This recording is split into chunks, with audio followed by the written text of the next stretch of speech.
அடர்ந்த அழகான காட்டுக்குள்ளே ஒரு சிங்கம் ஒன்று வசித்து வந்துச்சு.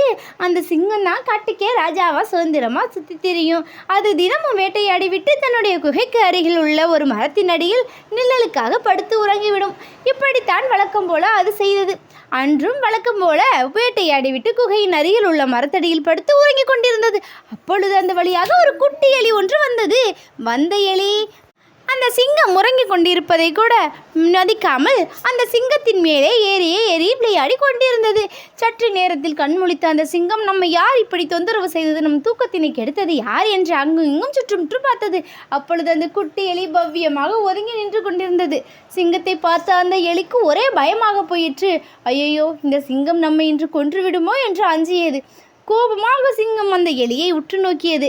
என்ன குட்டி எலியே, நீதான் என் தூக்கத்தை கெடுத்தாயா என்று கேட்டது.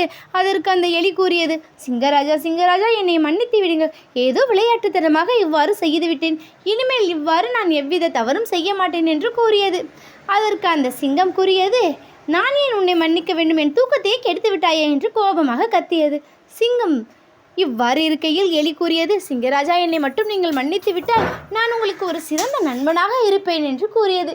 இதனை கேட்ட சிங்கத்திற்கு ஒரே சிரிப்பாக வந்தது. இந்த குட்டி எலி நமக்கு நண்பனா?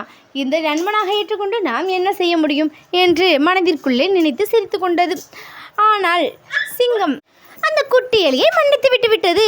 உடனே தப்பித்தோம் என்ற அந்த குட்டி எலியும் அந்த இடத்தை விட்டு ஒரே ஓட்டமாக ஓடிவிட்டது.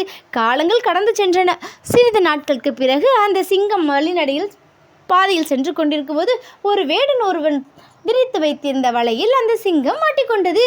உடனே அந்த சிங்கத்திற்கு ஒரே கவலையாக போயிற்று. ஐயோ, நாம் தனிமையில் வந்து இப்படி இந்த வலையில் மாட்டிக்கொண்டோமே, எப்படி நாம் இந்த வலையில் இருந்து தப்பிப்பது என்று ஒரே யோசனையில் இருந்தது. அப்பொழுது அந்த வழியாக ஒரு எலி வந்து கொண்டிருந்தது.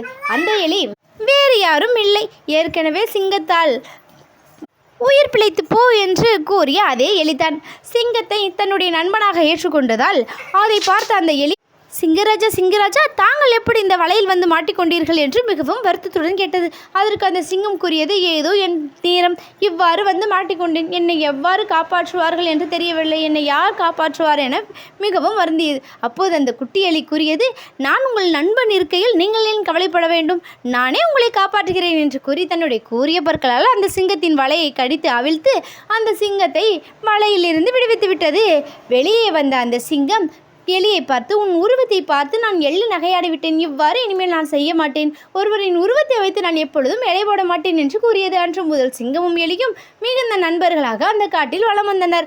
This video is sponsored by Buymoti Shopping App. Buymoti Shopping App is online shopping app. This app is available in Play Store. The app-ஓட லிங்க் டிஸ்கிரிப்ஷனில் இருக்குது. உங்களுக்கு வேணும்னா லிங்கை டச் பண்ணுங்கள், ஆப்பை இன்ஸ்டால் பண்ணுங்கள், நீங்களும் பர்ச்சேஸ் பண்ணுங்கள், ஹாப்பியாக இருங்க.